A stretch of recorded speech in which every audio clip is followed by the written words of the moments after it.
Dans ce contexte, il apparaît plus que jamais indispensable de mettre en place une véritable politique de promotion de la santé qui prend en compte ces déterminants afin de garder une vision globale de la santé. Tous ces éléments confirment la nécessité d'un travail holistique associant différents champs d'intervention tels que la psychologie, la sociologie ou l'anthropologie et travaillant sur des leviers d'accompagnement de l'individu. Au niveau international, l'OMS a voté cette année une résolution concernant la santé bucco-dentaire. Elle invite les États membres à, je cite, « réorienter l'approche curative traditionnelle et développer une approche favorisant la prévention ». L'OMS insiste sur la nécessité d'élaborer des systèmes de surveillance et de suivi de la santé bucco-dentaire. Depuis 30 ans maintenant, le département du Val-de-Marne met en œuvre une politique de promotion de la santé bucco-dentaire auprès des enfants, de leurs familles et des personnels qui les entourent. Nous espérons pouvoir rapidement reprendre l'enquête épidémiologique sur la santé bucco-dentaire des jeunes Val-de-Marnais, interrompue en 2020 en raison de la pandémie. Plus que jamais, notre conviction à poursuivre et développer la promotion de la santé bucco-dentaire dans le Val-de-Marne est forte. Nous continuons d'avancer, comme toujours, en adaptant notre programme à un environnement évolutif, prenant en compte les avancées scientifiques. Je vous souhaite une belle journée, riche en réflexions et partages, et je cède la parole à la présidente de l'ASPBD, le professeur Anne-Marie Musset.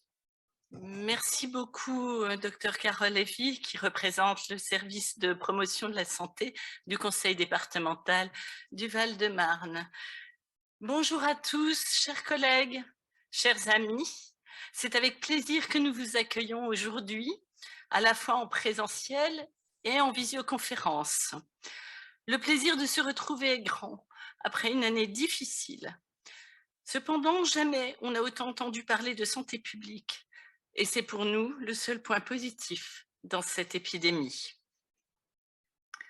Pour cette 21e journée, nous vous proposons un programme entièrement tourné vers l'avenir. La santé publique, qu'elle soit globale ou orale, doit s'inscrire dans la durée. Nous allons essayer d'en définir les contours avec nos intervenants et ensuite décliner ceci dans la pratique pour les professionnels de santé orale. Je voudrais remercier nos invités pour avoir accepté spontanément de participer à notre manifestation.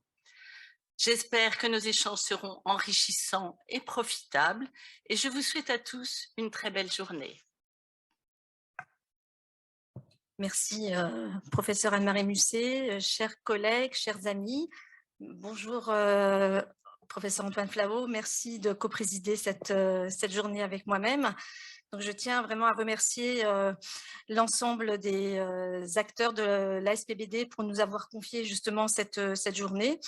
Et je suis très honorée de la partager.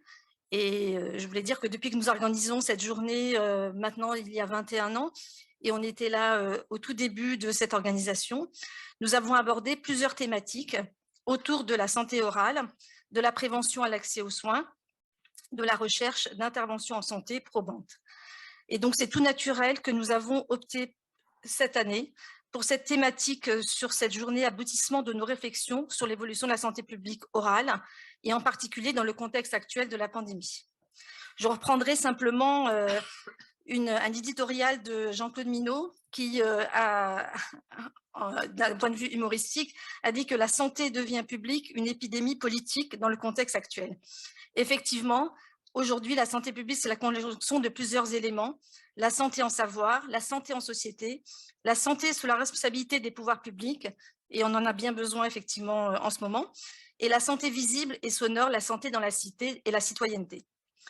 Et donc, depuis cette pandémie, l'agenda 21 de l'OMS devient effectivement de plus en plus actuel avec cette conception de santé durable qui est une nouvelle démarche de santé qui privilégie la prévention et la préservation de l'environnement. Donc, cette approche globale de la santé est avec une meilleure coordination entre les différentes professionnels de santé. Cette santé durable constitue pour nous effectivement le pilier central du développement durable, la santé étant liée à tous les secteurs de la vie économique, socio-culturelle et environnementale.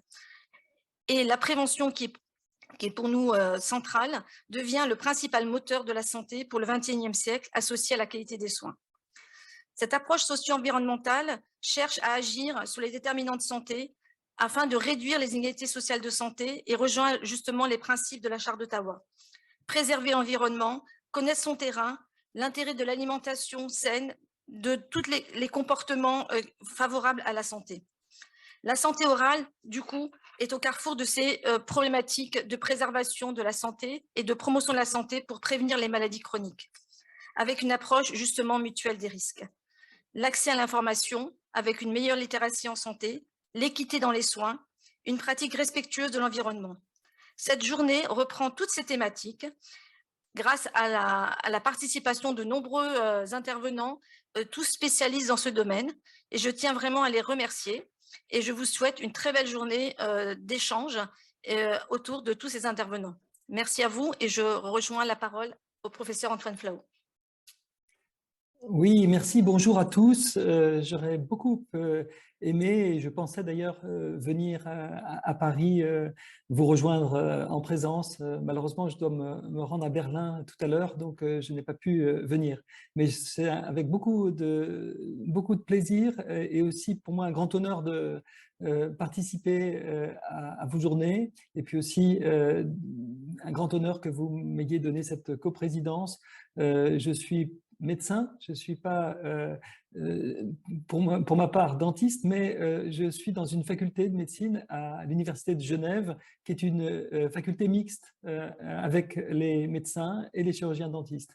Donc on est très au fait, je dirais, et très concerné par les questions de santé bucco-dentaire à Genève et particulièrement dans ma faculté. Je pense que c'est une discipline qui regroupe tous les ingrédients de la santé publique.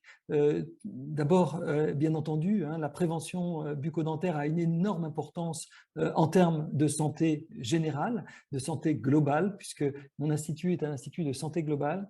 J'ai personnellement conduit des travaux d'épidémiologie, je suis médecin épidémiologiste, sur le domaine de la santé bucco-dentaire, en France en particulier, en Corse notamment, et on s'est rendu compte des énormes progrès qui ont été réalisés en matière de prévention, qui ont peut-être même été très pionniers dans cette discipline par rapport aux autres disciplines biomédicales en matière de prévention et de succès de prévention. Ce n'est pas un domaine où j'ai une compétence que je peux afficher, donc ma présentation tout à l'heure sera plutôt une présentation sur la santé globale, mais je dois dire que parmi les ingrédients qui m'ont frappé beaucoup, en particulier, c'était le gradient social qui entoure donc les déterminants sociaux de la santé qui s'appliquent particulièrement à la santé bucco-dentaire. On voit bien aujourd'hui que les enfants qui ont des bouches pleines de caries sont des enfants qui sont souvent issus des milieux les plus défavorisés, et en ce sens, la question des déterminants sociaux de la santé est particulièrement importante et donc la santé publique est particulièrement importante dans le domaine de la santé bucco-dentaire. En tout cas, merci beaucoup de m'avoir invité, c'est un très grand plaisir d'être avec vous, et puis je recède la parole aux organisateurs de cette journée que je remercie aussi pour cette organisation hybride qui est particulièrement compliqué, on sait cela tous pour nos cours ou pour nos conférences. Bravo d'avoir réalisé cela et merci de nous avoir permis de participer même à distance. Merci beaucoup, professeur Flahault. Effectivement, on dira bravo ce soir, si tout va bien d'ici là. Voilà, donc sans plus tarder, nous allons commencer les débats avec la première partie, santé globale et santé durable, avec vous, professeur Antoine Flahault, et professeur Brett Duhan. Merci aussi, bien sûr, d'être venu. Et je vais laisser la parole à nos intervenants. Je vais laisser la présidence ou la modération de cette première partie, donc qui est composée de votre intervention et de celle de professeur Brett Duhan qui arrive, qui nous vient d'Irlande. Mais je pense que de toute manière, Stéphanie va le présenter et va vous présenter. Mais en même temps, je la laisse se mettre en place et c'est elle qui fait la modération de cette matinée, cette première partie de matinée plutôt. Voilà. Et je vais laisser le soin à Stéphanie de prendre le relais pour cette session. C'est mieux comme ça? Bon. Oui, bonjour à tous. Je vais être très brève puisque je crois que vous souhaitez tous écouter nos deux intervenants. Donc, cette session va être consacrée à la santé globale et à la santé durable. Ça va nous permettre d'avoir une vue un petit peu générale, une introduction à ces deux questions qui sont intimement liées. Et donc, nous allons avoir le plaisir d'avoir deux présentations. Une présentation par le professeur Antoine Flao, que je vais représenter, mais qui s'est exprimé tout à l'heure en tant que coprésident scientifique et qui est directeur de l'Institut de santé globale à la faculté de santé, du coup, on peut dire, de l'Université de Genève. Donc, une présentation en français à distance.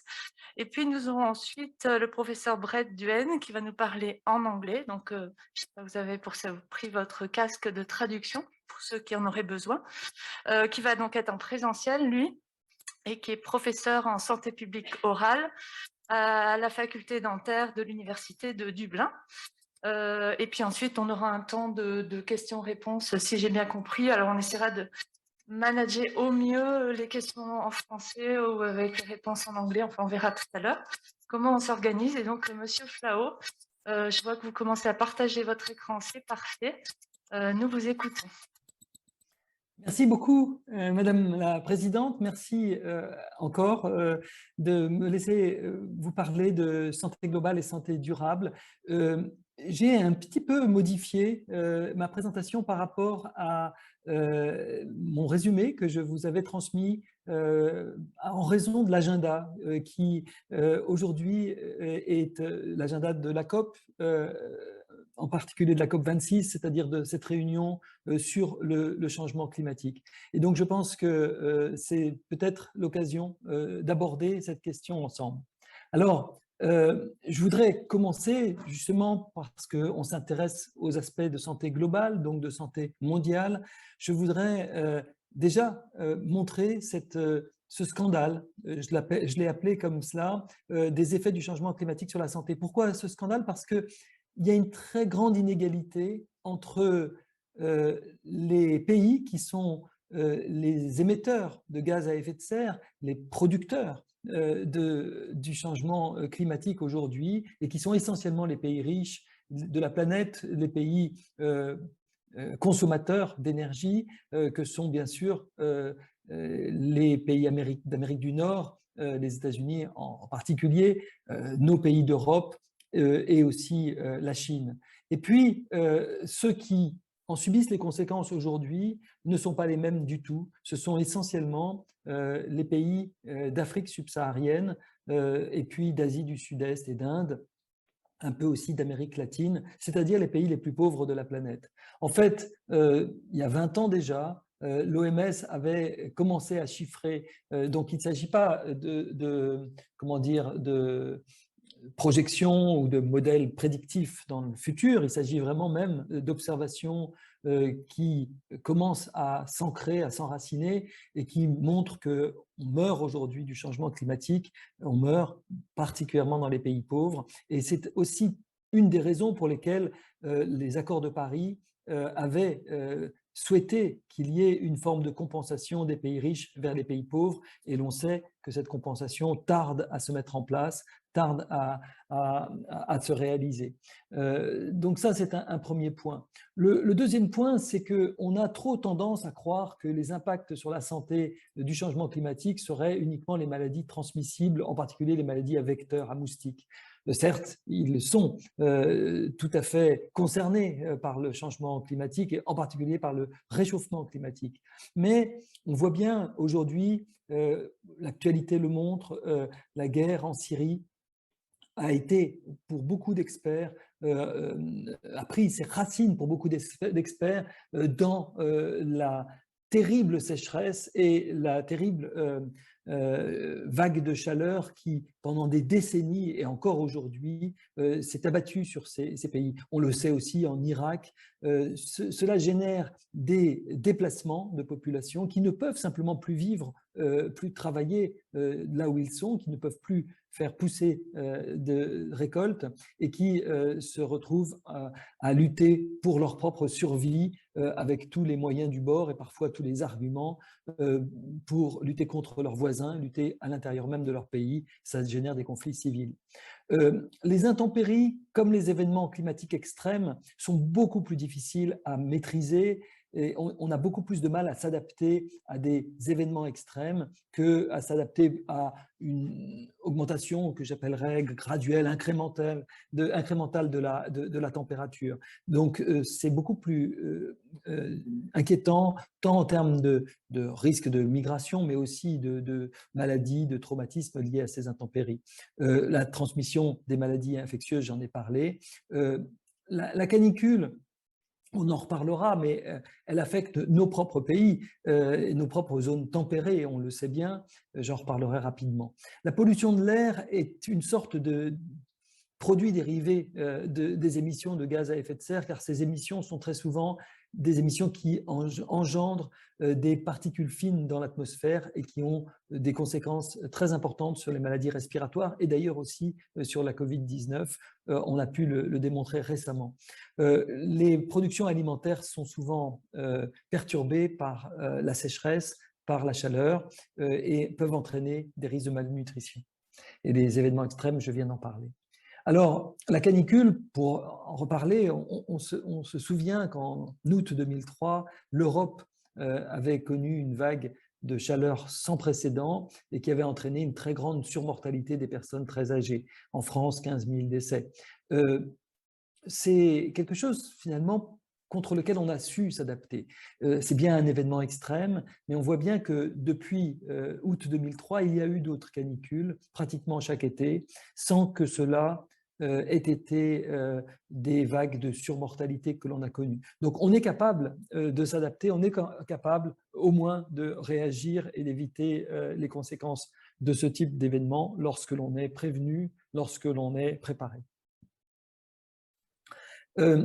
J'aime assez cette figure qui est un peu compliquée, mais qui montre que lorsque la température augmente, on doit augmenter son temps de repos en fonction, bien sûr, de la dureté de travail auquel on est soumis, ou en tout cas de l'énergie qu'on est obligé de produire par le travail qui nous concerne. Si vous avez des travaux modérés sur le plan de l'énergie, travaux je dirais, de bureau, 200 watts, à ce moment-là, vous pouvez le plus souvent aller à des températures assez élevées avant d'avoir un besoin de repos. Mais si vous avez des travaux lourds, très énergivores, à 500 watts, à ce moment-là, vous avez déjà presque, je dirais, à température habituelle, un besoin de repos. Vous ne pouvez pas travailler dans ces conditions plus de 50% d'une journée. Mais si jamais les températures augmentent, alors parfois c'est jusqu'à 75% de repos dans la journée qui est nécessaire dans les 24 heures, voire 100% si les températures dépassaient 34 degrés. Donc vous voyez qu'il y a des niveaux de température qui rendent certains travaux simplement impossibles et qui entraînent ces conflits ou ces migrations dont on a parlé. Sur le plan des changements climatiques, on a parlé des problèmes liés aux récoltes. En fait, il faut voir que finalement, tout le monde ne va pas payer le même tribut sur la surface du globe. En réalité, il y a des pays qui vont bénéficier, et nos pays presque, nos pays tempérés, nos pays du Nord, vont bénéficier du changement climatique, du réchauffement climatique en matière de récolte agraire. La Sibérie, l'Europe du Nord, la Grande-Bretagne, mais aussi le Canada, profitent aujourd'hui de rendements meilleurs de leurs céréales et il est prévu qu'ils en profitent encore plus jusqu'en 2050 grâce au réchauffement climatique. Alors que les pays du sud de l'Europe, mais aussi, bien entendu, d'Afrique, d'Amérique latine, d'Asie du Sud-Est, d'Inde et d'Océanie vont payer un tribut très lourd. Et vous vous souvenez de cette distribution déjà inéquitable des conséquences du réchauffement climatique, mais si en plus certaines conséquences du réchauffement climatique sont rendent les pays émetteurs encore plus bénéficiaires, vous voyez que cette inégalité est encore plus flagrante.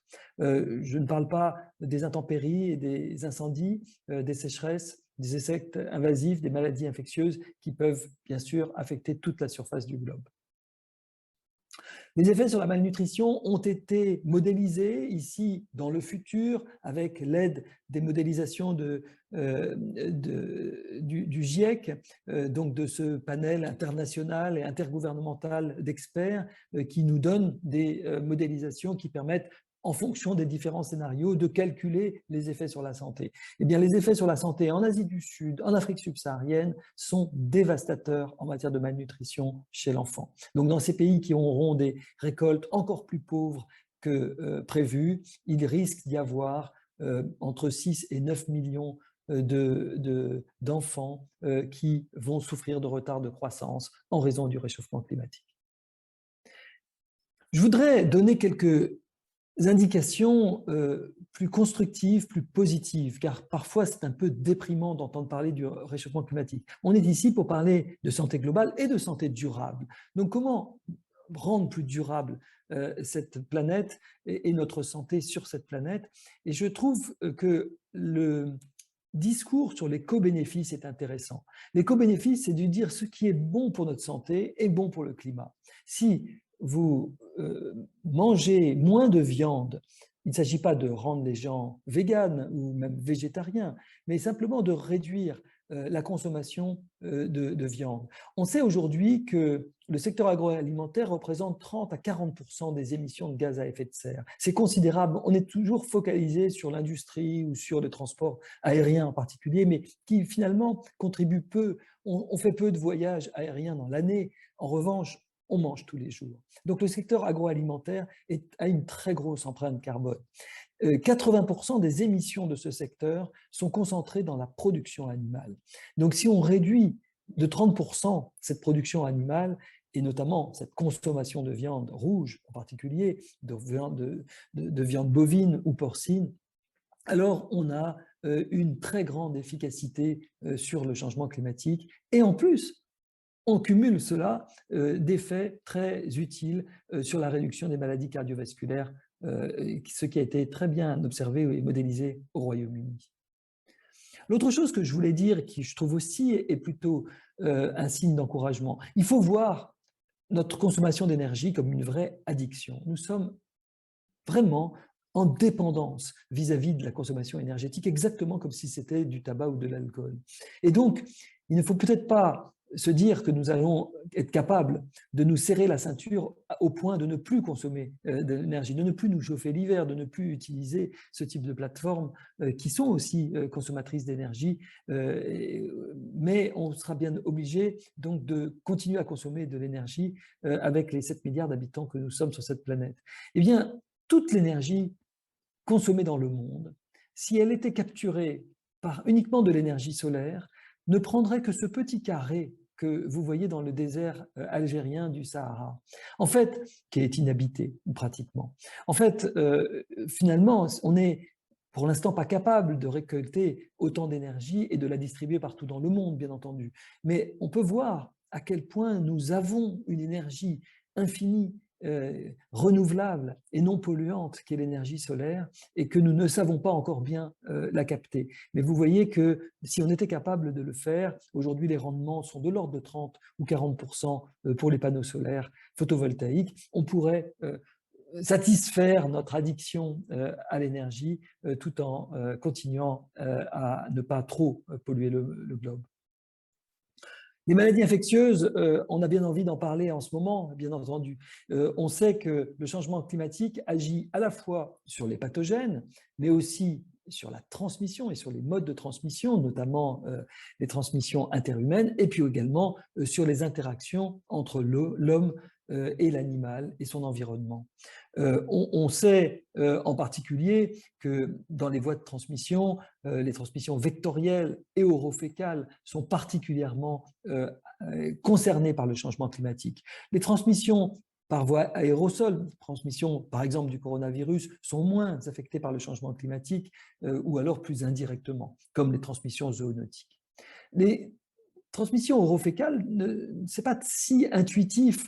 On sait que les inondations entraînent des épidémies de choléra. On sait moins que les sécheresses entraînent aussi des épidémies de gastroentérite très mortifères en Afrique subsaharienne. Et en fait, on sait très bien qu'il y a une augmentation de l'incidence des diarrhées à chaque fois que les précipitations baissent. Est-ce que c'est un moindre effet du lavage des mains? On ne sait pas très bien, mais c'est vrai que si vous n'avez pas d'eau pour boire, vous n'avez pas d'eau pour vous laver les mains. La variabilité climatique est également affectée par le changement climatique. Vous savez, la variabilité climatique, c'est le fait d'avoir des saisons. Ça existe depuis la nuit des temps sans le changement climatique, mais c'est aussi les effets qu'on appelle El Niño ou La Niña. C'est-à-dire que l'océan Pacifique est la plus grande masse d'eau de la planète. Lorsqu'elle se réchauffe à certains endroits, elle peut entraîner des changements de climat, de changements sur la surface du globe. Or, cet effet El Niño que l'on observe dans le Pacifique, donc, et notamment dans le Pacifique Sud, n'a pas que des effets à Tahiti ou au Pérou, mais a également des effets sur toute la surface du globe, en particulier l'Afrique, l'Inde et l'Asie. Donc vous avez des prévisions qui sont faites aujourd'hui par la NASA, un acteur inattendu de la santé, qui nous dit qu'il y a des risques de choléra, de maladies, de malaria, de fièvre de la vallée du Rift, lorsqu'il y a des effets El Niño par exemple.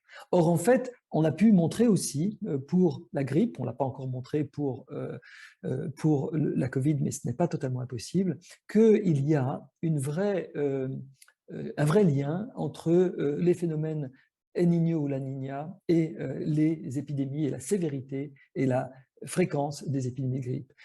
Que ce soit aux États-Unis ou en Europe, les épidémies de grippe sont plus fréquentes et plus sévères en mortalité lorsque on observe des phénomènes La Niña, qui est le contraire de El Niño, qui est un refroidissement près de la zone du Pérou, de la surface de l'océan Pacifique.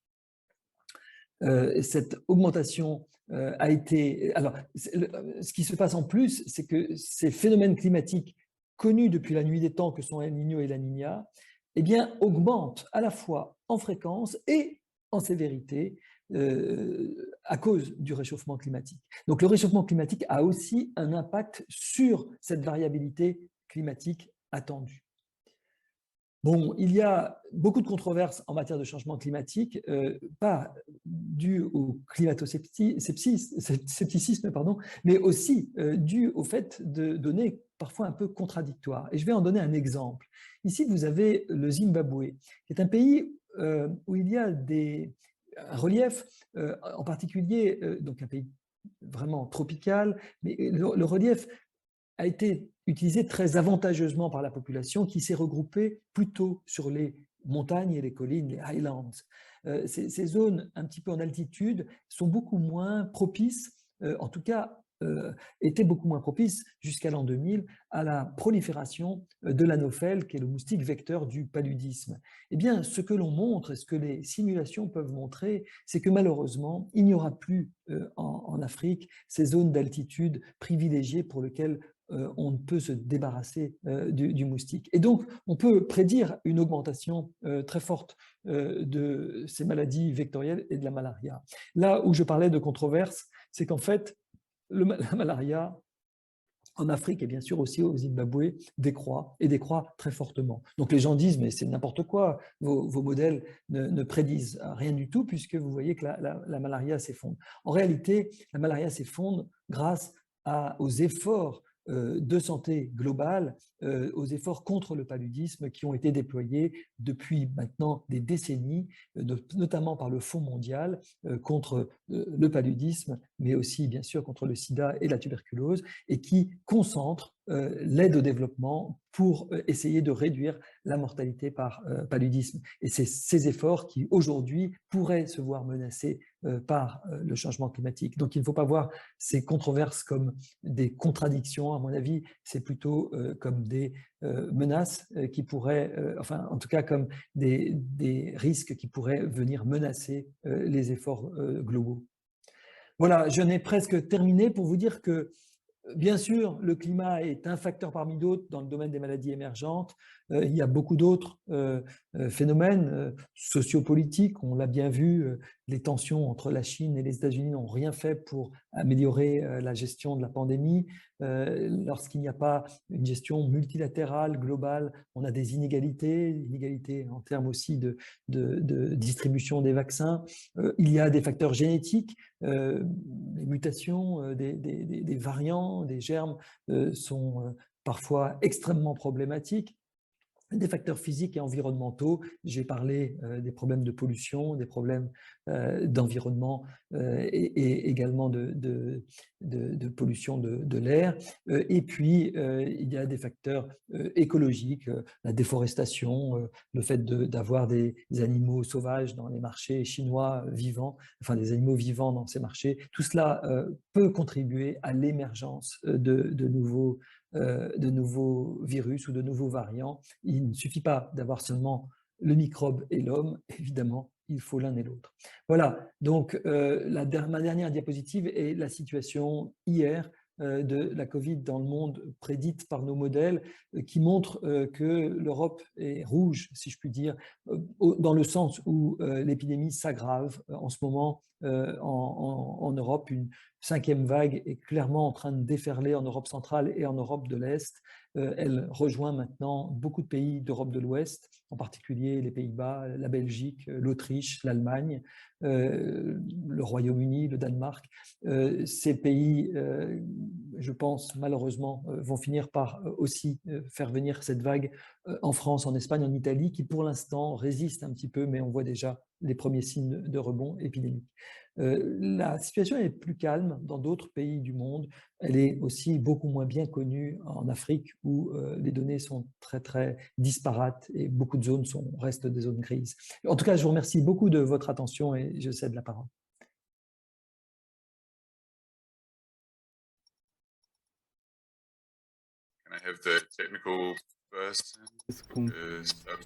Voilà, nous y voilà.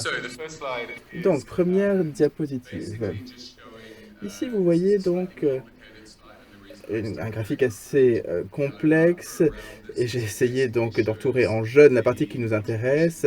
Vous avez ici donc la contribution du secteur donc des services de santé nationaux en termes donc d'empreinte carbone. Et ici, vous avez donc les différents pays. Et on voit qu'en Chine, eh bien, par exemple, le système de santé national représente 2 à 3%, Japon beaucoup plus et les États-Unis beaucoup plus également. Il y a une raison pour cela, eh bien, c'est tout simplement l'argent.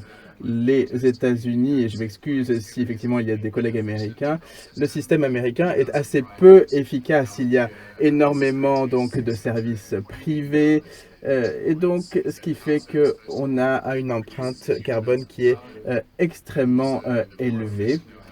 Plus le système de santé est efficace, et bien moins l'empreinte carbone est importante. En ce qui concerne donc la dentisterie, le dentaire, donc cette étude a été menée en Écosse en 2009-2010. Donc cela fait maintenant donc 11 ans que je travaille sur ce domaine. Et ici, vous avez la part notamment des déplacements dans notre empreinte carbone. Et donc là, on voit qu'effectivement, il n'y a pas vraiment de comparaison entre le dentaire et le reste du système de santé. On a essayé de voir si l'on pouvait comparer donc cette situation en Écosse avec l'Angleterre et d'autres pays. Et donc, ça nous donne effectivement ces résultats. Nous savons que les déplacements sont extrêmement importants et jouent un rôle très important dans notre empreinte carbone. Il s'agit de voir comment limiter ces déplacements. Donc, so I can just check I'm not running too late. So thinking about where does our carbon footprint come from? Lorsqu'on essaie de comprendre d'où vient notre empreinte carbone, eh bien ici vous avez les équivalents de dioxyde de carbone cumulés. Et ce que l'on voit, eh bien, c'est que donc finalement les déplacements sont la première source donc d'empreinte carbone et de dioxyde de carbone, puisqu'il faut bien sûr se déplacer avant d'arriver donc au cabinet dentaire. Et donc, si l'on souhaite limiter notre empreinte carbone, eh bien, il nous faut limiter ces déplacements.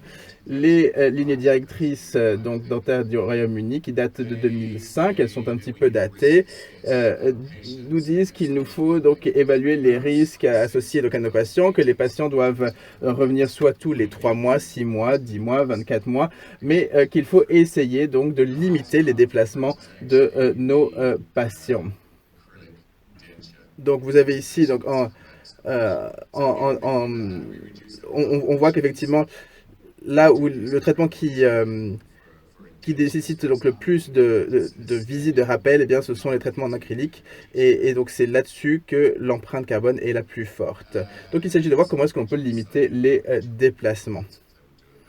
Donc, je ne vais pas me lancer dans la prononciation en français, mais vous avez ici donc une page tirée d'un ouvrage qui devrait paraître d'ici la fin de l'année. Et nous avons notamment dédié 12 chapitres au dentaire durable. Donc, n'hésitez pas à jeter un coup d'œil à cet ouvrage une fois qu'il sera donc publié. Ici, donc, j'ai retiré les différents points saillants donc, de cet ouvrage, et on voit que finalement le point central n'est pas tant le carbone. Bien sûr que le carbone c'est important, mais il ne faut pas non plus s'obstiner sur le carbone. Il convient de prendre en considération d'autres éléments. Nous faisons face à une crise climatique, mais nous faisons aussi face à de nombreuses autres crises. La crise climatique est peut-être effectivement la plus grave, puisque nous faisons face à l'élévation du niveau de l'eau, par exemple. Mais ce n'est pas donc uniquement une question de carbone.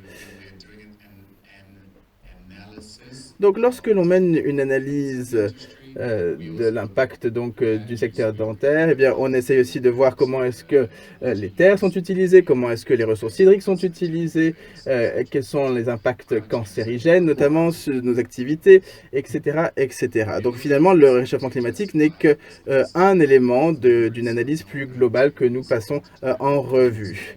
Alors, en ce qui concerne les années de vie ajustées sur l'incapacité, je ne vais pas tant expliquer ce concept, mais l'idée c'est que nous souhaitons illustrer l'impact des différents produits, notamment donc en termes d'empreinte carbone, mais également d'impact environnemental et en termes donc d'années de vie ajustées sur l'incapacité et d'années de vie ajustées sur la qualité également. Ce sont deux concepts que nous utilisons. Je ne vais pas vraiment rentrer dans les détails pour ces deux concepts. Donc, lorsque l'on essaye de comprendre un petit peu les études qu'on a menées,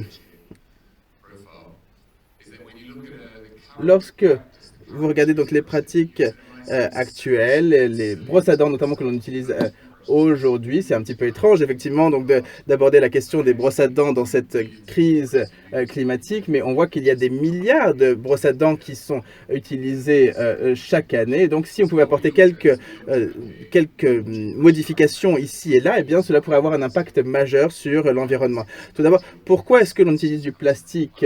Le plastique n'est pas idéal. Donc quelles sont les alternatives? Les bioplastiques, là non plus, ce n'est pas idéal. On a regardé également comment est-ce que l'on pouvait envisager un autre conditionnement plutôt que du carton. Est-ce qu'on peut envisager le bambou?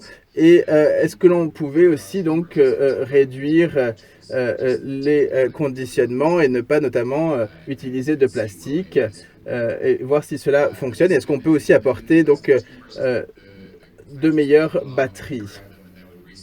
L'idée, donc, c'était aussi de pouvoir réutiliser ou recycler, en tout cas, ces têtes de brosse à dents. Essayer de mettre en place donc tout un système de recyclage. Et on voit que si on arrive à mettre cela en place, eh bien, on peut véritablement donc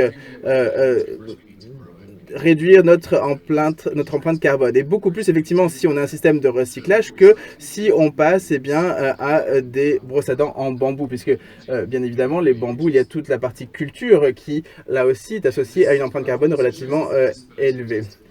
Et ici, eh bien, donc, on revient sur les années de vie ajustées sur l'incapacité. Et on voit que, finalement, la solution en bambou n'est pas, finalement, la meilleure. Puisque lorsque l'on produit une brosse à dents en bambou, eh bien, il y a d'autres éléments néfastes sur l'environnement qui interviennent. Donc, il nous faut essayer de comprendre, lorsque l'on se tourne vers une alternative, quel est l'impact sur l'environnement, mais aussi quel est l'impact en termes d'années de vie ajustées sur l'incapacité, d'années de vie ajustées sur la qualité. Donc, il ne faut pas non plus se concentrer toujours vers les solutions les plus vertes. Ce n'est pas nécessairement la solution. Donc, ici, nous avons donc une partie très novatrice. C'est quelque chose qui vient d'être présenté donc, au Conseil de la dentisterie au Royaume-Uni. Donc, je pense que la meilleure chose que l'on peut faire en termes donc, de durabilité, eh bien, c'est des soins de prévention. Il y a quelques années, on ne parlait pas vraiment de prévention, mais aujourd'hui, eh bien, c'est vraiment là-dessus que nous devons nous concentrer. C'est vraiment la chose la plus importante. Donc, je ne sais pas si vous avez pu voir cette diapo précédemment. Toutes mes excuses, effectivement, le contexte est très britannique. Je sais qu'on ne parle plus vraiment du Royaume-Uni maintenant avec le Brexit, mais voilà, on a essayé de calculer quel était le retour sur investissement. On a utilisé donc d'utiliser des données du Cochrane. Donc, on a essayé de travailler sur un programme donc de distribution de brosses à dents. Et on a essayé donc de voir aussi si on donnait notamment du vernis fluoré, quel était l'impact notamment sur les caries donc des enfants et l'état donc des dents des enfants. Alors, moi je trouve que c'est finalement très intéressant. On voit que finalement le vernis fluoré est la meilleure solution. Non seulement donc en termes de protection des dents, mais également de protection de l'environnement. Je ne sais pas si la situation est similaire en France ou non, mais en tout cas, eh bien, au Royaume-Uni, c'est le cas. Lorsque effectivement on envisage donc un lavage des dents donc à l'eau, on voit que finalement l'impact sur l'environnement est beaucoup plus néfaste. Alors que si on envisage donc l'utilisation du vernis fluoré, eh bien on a des résultats beaucoup plus satisfaisants.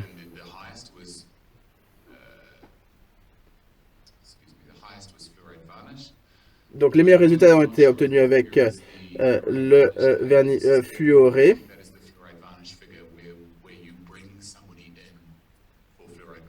Et donc l'idée effectivement c'est de non pas c'est de faire venir effectivement le patient, mais non pas uniquement donc pour cette opération de vernissage, puisque sinon ce serait donc un impact environnemental trop important. Mais si vous avez donc un patient, eh bien n'hésitez pas à lui appliquer donc le vernis fluoré, et on voit que justement c'est ce qui empêche le plus donc les dents de se dégrader, et c'est ce qui a un impact le plus limité sur l'environnement. Alors, ici, donc, on est revenu sur l'usage d'une brosse à dents électrique. Et on voit donc l'impact que cela peut avoir sur la planète et sur l'environnement. Ici, vous avez donc à nouveau les années de vie ajustées sur l'incapacité. Une brosse à dents électrique, comme vous pouvez le voir, eh bien, retire donc 25 heures. de vie ajustée donc, sur l'incapacité. Si vous avez donc une brosse à dents électrique, il y a quelqu'un, quelque part sur la planète, qui perd justement ses heures de vie ajustées sur l'incapacité. Donc ça, c'est quelque chose que nous devons garder en tête. Il y a quelqu'un, quelque part sur la planète, qui perd donc ses heures de vie ajustées sur l'incapacité. Donc nous, on suggère donc une alternative. Alors, il faudrait... Alors, il ne faut pas nécessairement donc suggérer à chaque fois à la personne d'utiliser une brosse à dents électrique, puisque ces brosses à dents comportent un impact très important sur l'environnement. Ça ne veut pas dire qu'il faut donc les déconseiller à tout le monde, mais il faut à chaque fois peser les risques et les bénéfices que ces brosses à dents peuvent apporter. Et donc là, vous pouvez le voir notamment avec ce graphique. On peut aussi donc appliquer cette même méthode pour d'autres pays en dehors de l'Union européenne. Donc, on va aborder maintenant différents sujets. Comment est-ce que l'on peut influencer notamment nos fournisseurs? J'ai pu donc mener une étude il y a quelques années. On a essayé de voir comment est-ce que l'on peut justement discuter avec nos fournisseurs et les influencer, puisque les personnes qui sont responsables des achats, notamment sur une zone assez grande, eh bien, peuvent mettre la pression sur les fournisseurs pour acheter donc des produits qui sont plus durables, des produits qui ont été recyclés, et ainsi donc avoir un impact plus réduit sur l'environnement. Et généralement, il y a ensuite donc des scores qui sont attribués à ces fournisseurs en fonction de leur conduite vis-à-vis de l'environnement. Et vous pouvez ensuite sélectionner les fournisseurs donc, les plus responsables. Il y a par exemple Amazon qui a mis en place un certain nombre de mesures pour réduire son empreinte carbone. Donc ici, vous avez les secondes de vie ajustées sur l'incapacité et on a comparé donc l'impact des kits à usage unique vis-à-vis donc des kits réutilisables. Chaque kit à usage unique eh bien, vient enlever 11 secondes donc, de vie ajustée sur l'incapacité contre 3 secondes pour un kit qui est réutilisable. On voit ici donc en orange la production de ces éléments.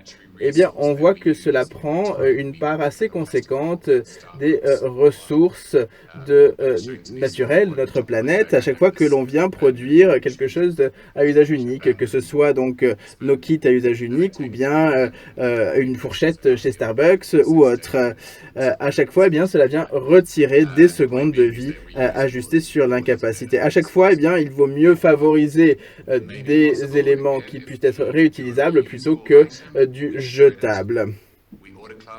Et donc, nous, ce que l'on fait, eh bien, c'est que lorsque l'on a du jetable, eh bien, on peut, dans ce cas-là, envisager du recyclage, donc destruction du kit, ensuite stérilisation et recomposition vis-à-vis donc avec un programme de recyclage. Mais ce n'est pas toujours faisable. Et on peut donc effectivement, par le biais de l'autoclave, essayer d'envisager une réutilisation de ces éléments. Mes collègues de Bogota disent qu'il nous faut nous inspirer de la nature. Nous devons produire des déchets qui peuvent être réutilisés par d'autres organisations de manière appropriée pour reproduire donc des ressources naturelles et les réinjecter ensuite dans nos activités. Donc nous devons nous inspirer de la nature. Ça, c'est quelque chose que nous reprenons donc dans notre ouvrage. N'hésitez pas à le consulter.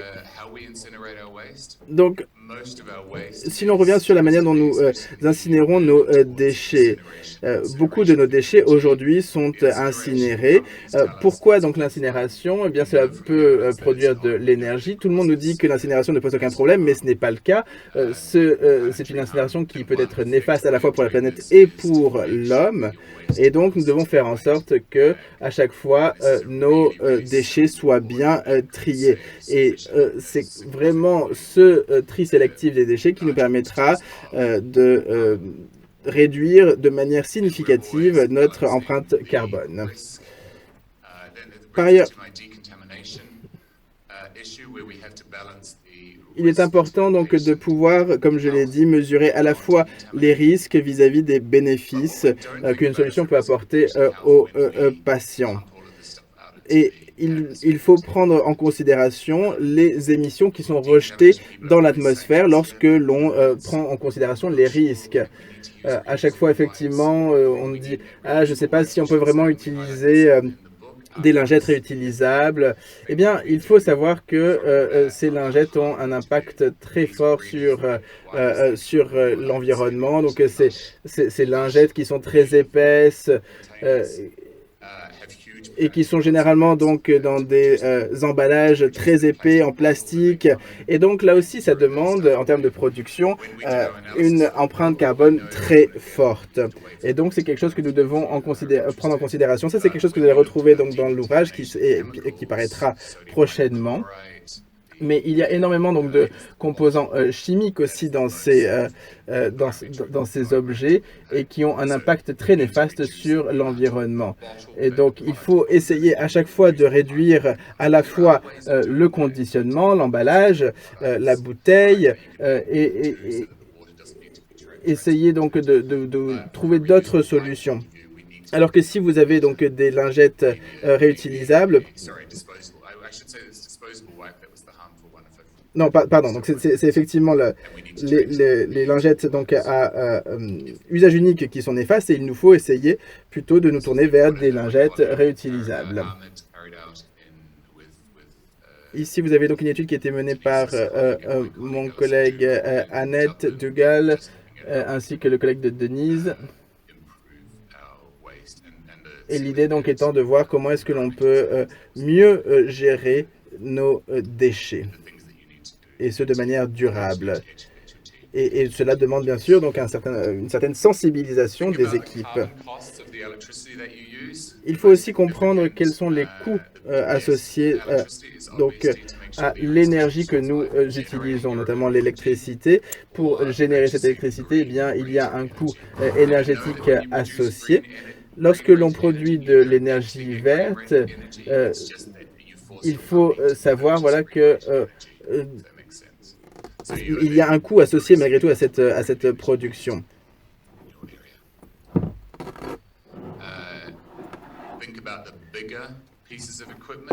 Alors, il est important aussi donc de se concentrer sur les équipements les plus gros plutôt que les équipements les plus petits. Ce sont eux qui consomment le plus.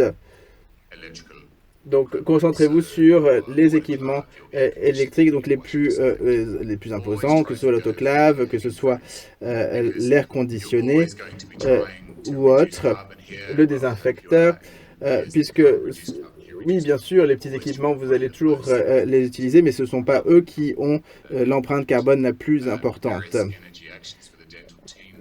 Ici, vous avez donc différents conseils pour gagner en efficacité énergétique. Ici au milieu, vous avez peut-être déjà vu cette photo.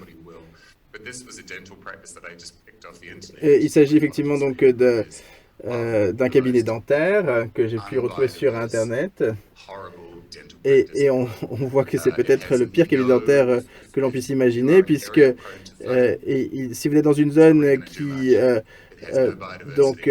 peut être susceptible d'être inondée, on voit que là, ça peut effectivement très rapidement être inondé. Il n'y a absolument aucune biodiversité. Alors qu'à droite, là on voit donc qu'il y a un peu d'herbe, mais ce n'est pas beaucoup mieux, puisque finalement l'herbe, la pelouse, ce n'est pas ce qu'il y a de mieux. Je m'excuse effectivement si vous avez des pelouses devant vous. Sachez qu'effectivement ces pelouses apportent aucune solution vis-à-vis de la planète et ne vont pas vous protéger des inondations. Donc, et d'ailleurs, effectivement, les pelouses n'apportent aucune biodiversité. Alors que finalement, la photo en bas à droite est beaucoup plus sensée.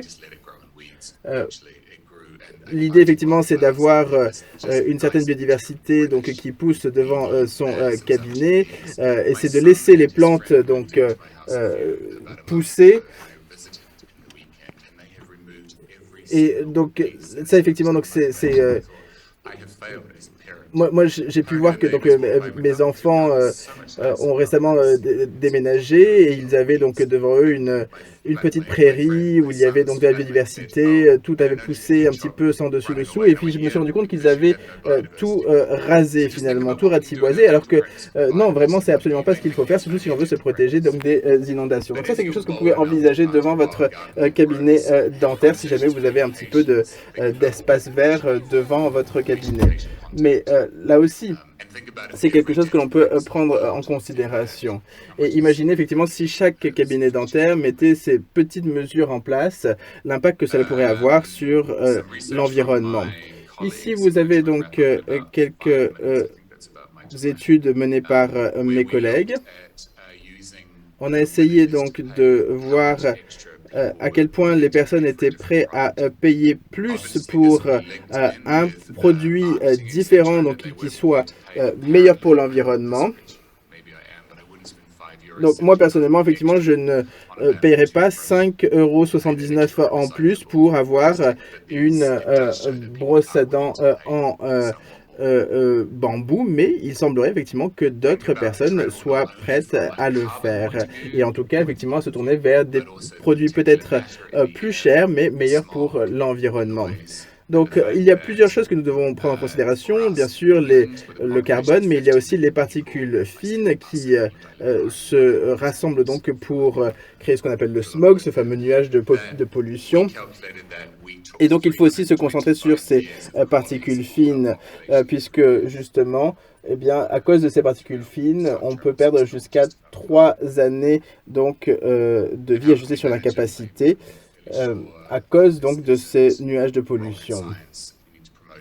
Donc, en ce qui concerne les solutions, eh bien évidemment, on peut essayer de limiter nos déplacements. Il faut essayer de se déplacer de manière plus active, donc en marchant, en faisant du vélo. On peut essayer de mettre en place des programmes de prévention, notamment donc les programmes de brossage de dents, les programmes de vernis fluoré. L'idée, c'est de pouvoir donc limiter les visites et limiter les déplacements.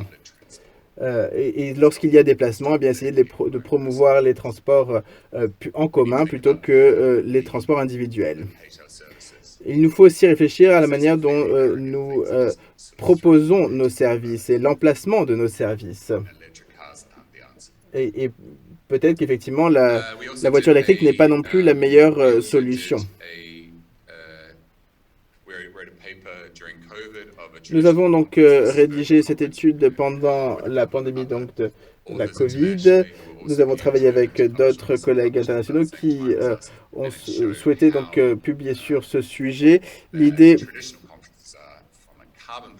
donc, c'était de voir comment est-ce que les conférences étaient organisées de manière traditionnelle versus de manière virtuelle et quel était l'impact donc de ces différents types d'organisation de conférences.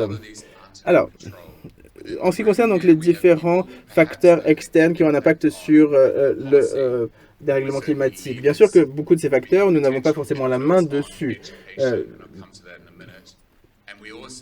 Mais nous devons bien sûr faire beaucoup plus de recherches pour comprendre l'impact donc de nos activités, pour comprendre quelles sont les solutions que nous pouvons mettre en œuvre, quels sont les facteurs qui sont efficaces ou non, si c'est efficace, si c'est éthique, si on peut se le permettre financièrement.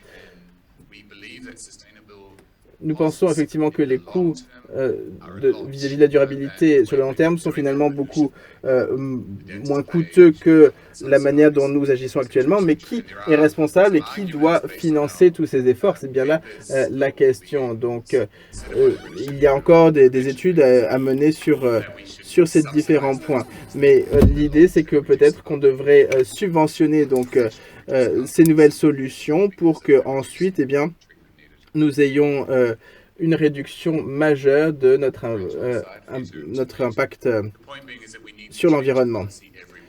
Donc, ici, il y a un véritable changement politique qui est nécessaire et à tous les niveaux.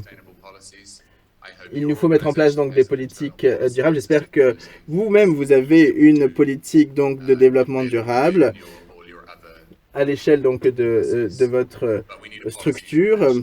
Mais cela ne suffit pas. Il nous faut des politiques nationales, donc au niveau des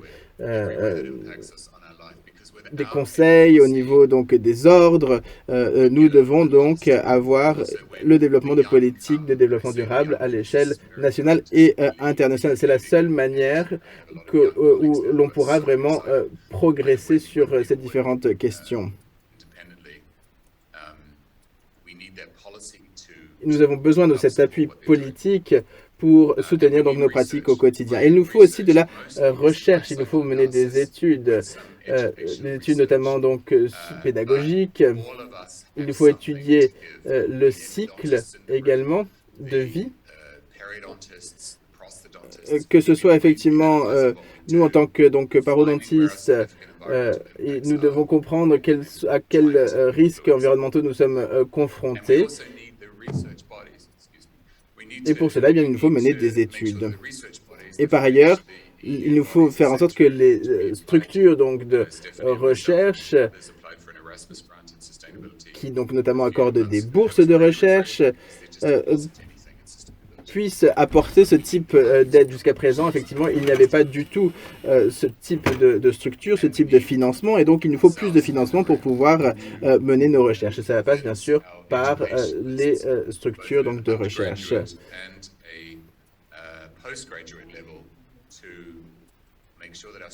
Nous devons faire en sorte que nos étudiants également soient sensibilisés à la question du développement durable, notamment donc dans les facultés dentaires. C'est quelque chose qui est très peu abordé à l'heure actuelle, et donc il est crucial de pouvoir aujourd'hui aborder ces questions pour que nos étudiants puissent être sensibilisés sur ces questions. Donc, il convient de voir, par exemple, en France, qu'est-ce qui est fait du point de vue donc, éducatif pour sensibiliser nos étudiants en dentaire sur ces questions. Voilà, j'en ai fini donc avec ma présentation.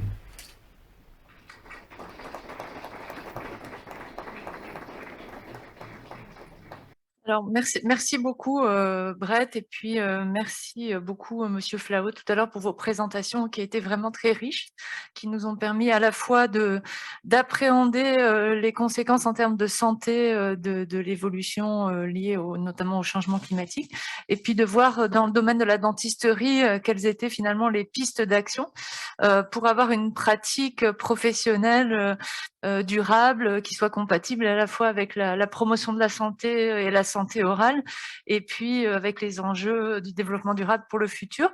Donc, on a un tout petit peu de retard, mais on a quand même du temps pour les questions. Donc, vous pouvez poser les questions en français et derrière la traduction va traduire à Brett si nécessaire. Et voilà, on devrait pouvoir arriver à jongler avec les deux langues. Et par contre, ce que je ne sais pas, c'est si c'est possible de poser des questions en ligne. Fabien peut-être peut faire le lien s'il y a des questions en ligne. Voilà. Donc, eh bien, écoutez, nous sommes, enfin, les orateurs sont à votre disposition. Monsieur Flao, êtes-vous là? Oui, je vous vois. Oui, bonjour. J'avais simplement une question par rapport à la présentation du professeur Flao que j'ai trouvé très intéressante. J'ai simplement tiré un peu sur l'idée d'essayer de consommer, enfin d'arriver à récupérer le plus d'énergie possible solaire, dans le sens où je pense que l'un des problèmes, c'est justement de continuer à se dire qu'il faut capter toujours plus d'énergie, sachant que finalement, peut-être qu'avec l'énergie qu'on capte actuellement, ça serait peut-être largement suffisant si on changeait simplement de finalité de système, et notamment ce dont a parlé le professeur Duhaime sur le fait de favoriser la prévention et pas simplement le curatif. Et par ailleurs, il n'y a pas que l'énergie, il y a aussi la matière, et la matière, elle, sur Terre, est quand même limitée. Comment est-ce qu'on ferait pour acheminer cette énergie? Enfin voilà, on sait que le phosphore n'est pas illimité, etc., etc. Et donc finalement, je sais pas, j'avais l'impression que je me dis que peut-être qu'on aurait besoin de se dire qu'on n'a pas besoin à chaque fois d'augmenter notre consommation d'énergie, et peut-être c'est la manière dont on l'utilise. On sait que par exemple le numérique est de plus en plus présent dans notre consommation d'énergie.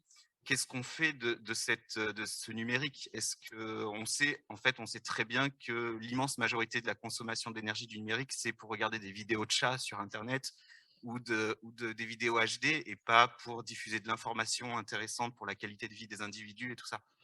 Voilà, c'était simplement une remarque comme ça, mais j'ai peut-être mal compris, hein. Monsieur Flao, Non. vous avez pu entendre bien la question?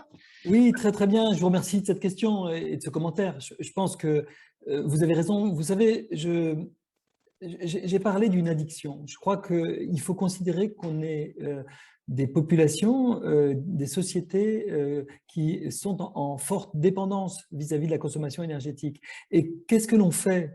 Quel est le traitement de l'addiction?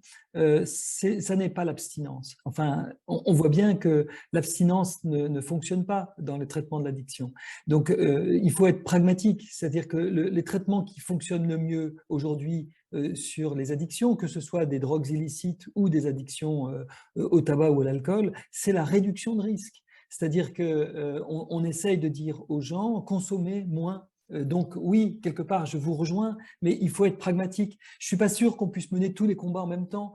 Vous êtes peut-être contre l'énergie nucléaire, mais l'énergie nucléaire, elle ne produit pas d'empreinte carbone, elle ne produit pas de gaz à effet de serre. Donc peut-être qu'il faut retarder, si je puis dire, notre combat contre le nucléaire et se dire que c'est peut-être un moindre mal aujourd'hui de consommer du nucléaire. De la même façon, pour le gaz naturel, je vois beaucoup de combats contre le gaz naturel, mais il a beaucoup moins d'émissions de gaz à effet de serre que le charbon ou le pétrole, sans parler de la lignite. Donc peut-être qu'il ne faut pas tout de suite s'attaquer au gaz naturel. C'est un petit peu une démarche pragmatique de ce genre que je proposais, c'est-à-dire que l'énergie solaire, elle est très abondante et renouvelable, et peut-être qu'elle peut, d'une certaine façon, nous permettre de satisfaire cette addiction, tout en, je suis complètement d'accord avec vous, tout en essayant de lutter aussi contre l'addiction.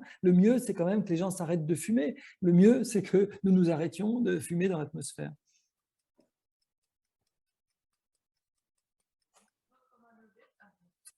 Je vois une autre main levée. Vous n'en avez pas trop parlé pendant la présentation. Donc, ce que je voudrais savoir, c'est est-ce qu'il y a des bonnes pratiques, parce qu'on a eu des bonnes recommandations, des recommandations de bonnes pratiques pendant la crise, et est-ce que on va dire, ce thème de santé durable a été vraiment intégré, parce que j'ai pas l'impression, en tout cas en France, au niveau des recommandations HAS et au niveau des ordres, il n'y avait pas cette notion de contexte durable.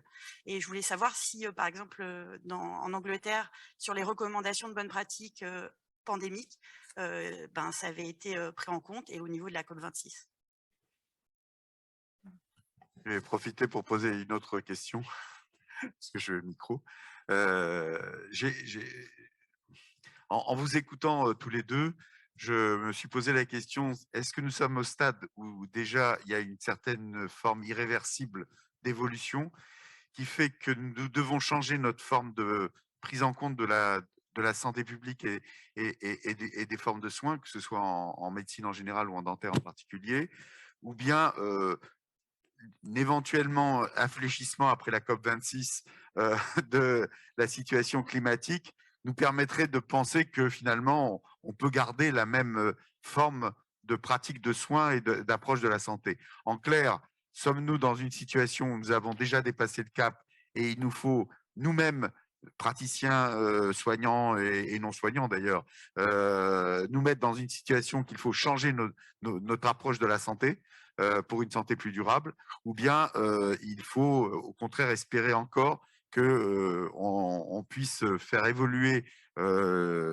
les décisions internationales pour ne pas être dans cette obligation-là. Voilà. Alors, ce que je vous propose, c'est peut-être que les deux intervenants répondent, parce que finalement, ça les concerne tous les deux. Brett, est-ce que vous voulez bien commencer peut-être sur peut-être la première partie concernant les recommandations de bonnes pratiques? Bon, finalement, c'est 3 questions en une, mais je vais commencer donc avec la vôtre. Non, voilà, c'est ça votre réponse. Non, non. Non, effectivement, il y a eu donc la Covid, et du coup, on a complètement mis de côté tous les principes de durabilité. Peut-être qu'il y a une raison pour cela, mais c'est vrai que c'est pas quelque chose que j'ai vraiment abordé dans ma présentation. J'aurais pu effectivement en parler pendant des heures, mais l'un de mes étudiants donc en postgrad a présenté donc une étude qui se penchait donc sur l'impact environnemental donc des EPI,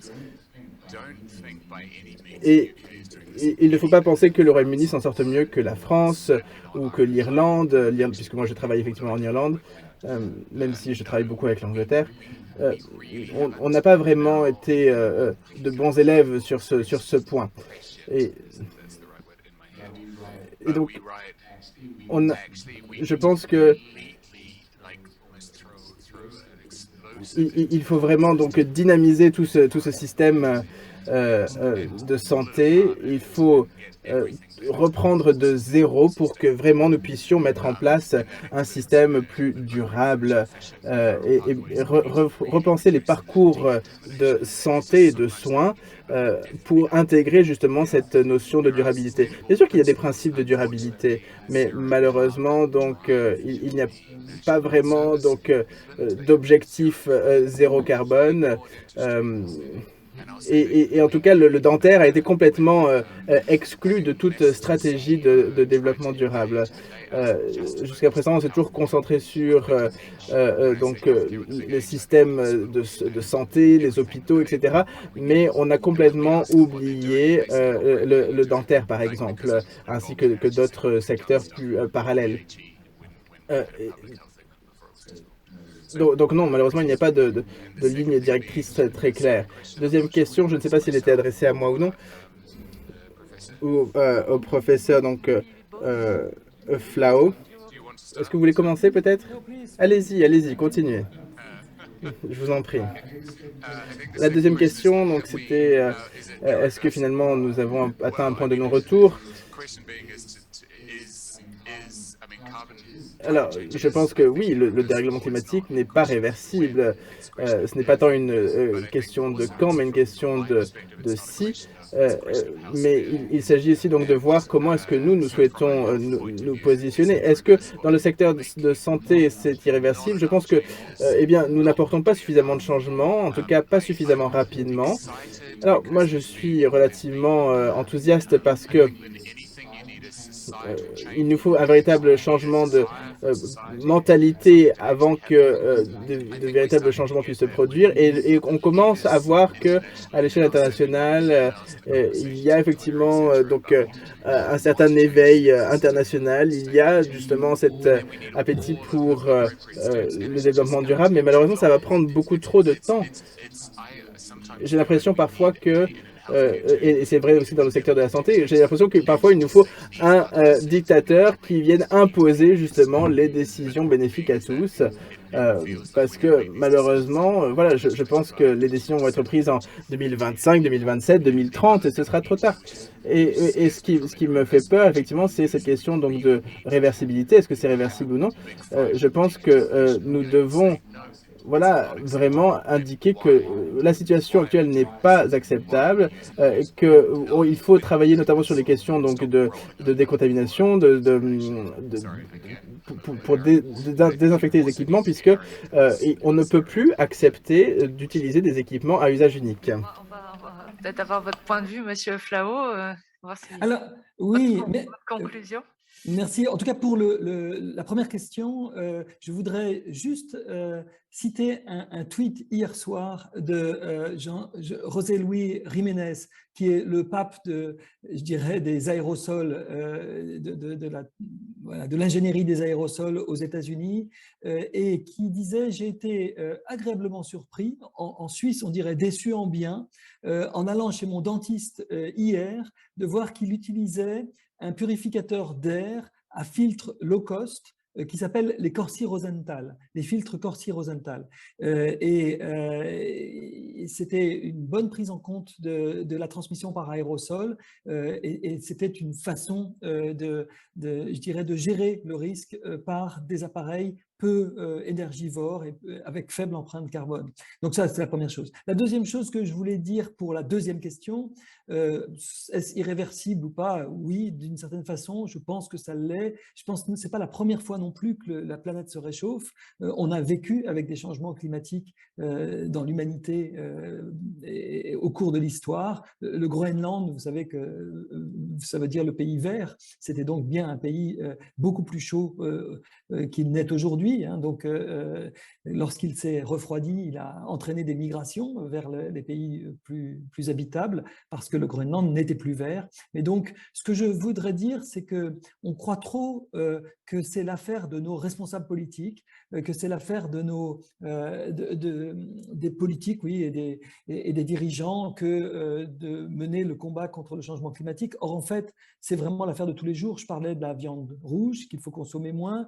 Je crois que mon collègue a très bien évoqué le fait qu'il faut aussi, dans sa propre pratique, tenter d'être un peu moins énergivore. Je crois que c'est bien d'essayer de nous déshabituer, de nous désintoxiquer, puisque j'ai parlé d'addiction, dont il s'agit. Et cela, c'est quelque chose que nous pouvons faire à portée de main, chacun de nous. Et finalement, c'est beaucoup, beaucoup plus contributif si toute la population baisse de 5, de 10, de 20, peut-être de 30% sa consommation régulière de viande, ses transports plus énergivores que les autres, etc., sa mobilité non active, simplement aussi ses modes d'habitat, son habitat, eh bien, ce sera beaucoup, beaucoup plus contributif que tous les traités de la Terre. Voilà, merci beaucoup. Merci beaucoup. Alors, on est presque à l'heure, ce qui nous autorise peut-être une dernière question. D'accord, je vérifie. Ah, je vois une main levée, Fabien. Deux mains, une à gauche et une à droite, tu choisis.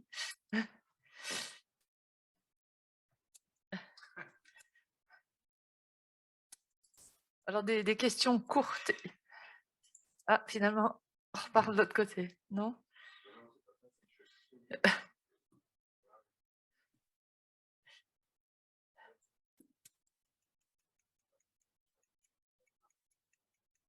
On prend les deux questions d'abord et on répond à tout après. Oui, merci pour vos interventions.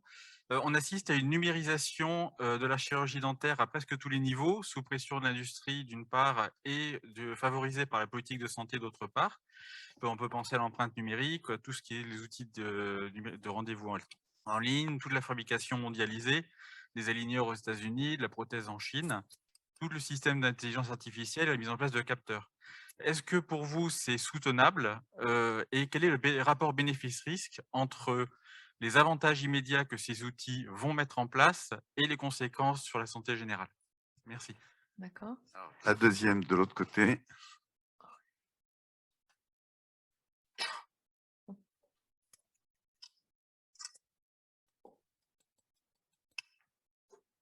Oui, bonjour. C'était la même question par rapport à la place de la télémédecine et des outils numériques par rapport au débat que nous avons eu pour limiter les déplacements, tout en gardant en tête qu'il faut aller chercher les publics éloignés de la santé bucco-dentaire et aller vers eux et ne pas créer non plus de fracture numérique, voilà, de façon globale. Donc, c'était un peu la même question. C'est parfait, ça nous fait une seule question. Et peut-être par contre que les deux intervenants ont quelque chose à dire sur la télémédecine et le développement du numérique. On peut peut-être commencer par Brett, vous reprenez la main pour commencer.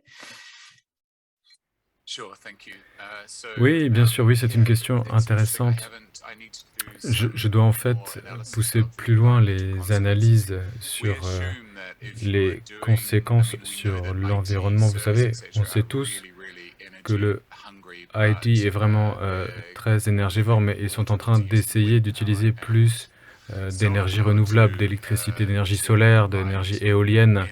Ce qui me concerne également, ce sont les minéraux et les métaux qui sont utilisés et qui ont des impacts impacts significatifs sur l'environnement. Nous en avons dans nos téléphones, dans nos ordinateurs portables, et en fait, les constructeurs, les fabricants nous forcent en quelque sorte à les changer tous les 2 ans. Donc en fait, il faut que je lise vraiment l'évaluation du cycle des matériaux. Mais c'est mieux étant donné que maintenant, on utilise des énergies renouvelables. Mais imaginons que notre patient soit au milieu de l'Australie et que les spécialistes soient à 1200 km de là, à Darwin ou à Adélaïde, par exemple.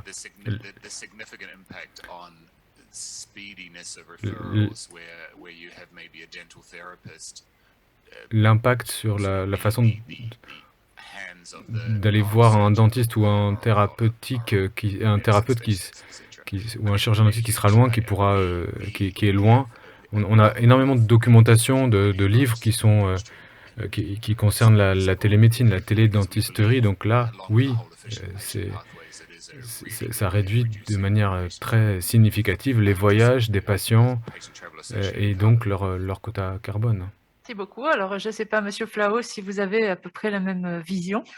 Oui, tout à fait. Je partage la même vision. Je pense que de toute façon, on est en train de beaucoup modifier nos habitudes. La pandémie, quelque part, nous a un peu aidés en matière de télémédecine, de déplacements évités et de conférences. On voit bien aujourd'hui. On voit aussi qu'on apprend un petit peu en marchant, mais je crois qu'on va durablement changer. Ça n'empêchera pas qu'on aura besoin et qu'on aura envie d'avoir des contacts interpersonnels et d'avoir des vraies réunions sur site. Ce qui est vrai, c'est qu'aller à Sydney pour une conférence de quelques heures n'a plus de sens et quasiment indécent aujourd'hui. Merci beaucoup pour votre participation à tous les deux et puis pour tous les éléments de réflexion que vous nous avez amenés et voilà, qui nous permettent à la fois de peut-être prendre un peu mieux conscience des enjeux et puis aussi de peut-être trouver des pistes de solutions. On en a entendu plusieurs. Alors, je prends l'exemple, ça m'avait intéressé du recyclage des brosses à dents. Il y a plein de choses qu'on peut faire. Donc, Fabien, je crois que s'il n'y a pas de questions en ligne, on va peut-être arrêter cette session. Donc, si j'ai bien compris, nous avons un petit quart d'heure de pause. Alors, je ne sais pas, Monsieur Flao, pardon ? D'accord, nous avons un quart d'heure de pause à l'étage. Et Monsieur Flao, je ne sais pas si vous restez avec nous ou si vous êtes sur le départ pour Berlin. Oui, je dois partir. Je vous remercie beaucoup. Voilà, écoutez, vraiment, merci beaucoup de votre participation. C'était vraiment extrêmement intéressant. Et puis, j'espère qu'on aura tous l'occasion de vous réentendre à une autre occasion. Merci beaucoup. Au revoir.